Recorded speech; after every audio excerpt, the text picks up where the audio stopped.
Here I have Xiaomi 12S Ultra, and today I'm going to show you how to enable night mode on this device. So to do this, firstly you have to go to the upper bar, and here you can find the button reading mode.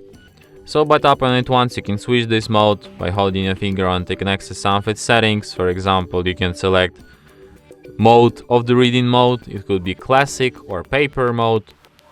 So like in classic you have some settings, like you can change color temperature, and in paper you have like some more advanced settings. You not only have color temperature, but you can also like change texture, paper texture intensity. I don't know if you can see it on on video, but there's appears some kind of this paper effect or something like that.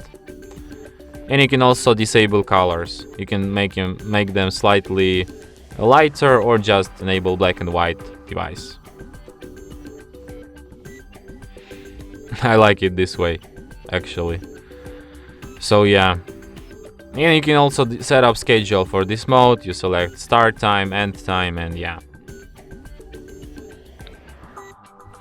And that's it. Thanks for watching. If you find this tutorial useful, don't forget to hit that like button and subscribe to our channel.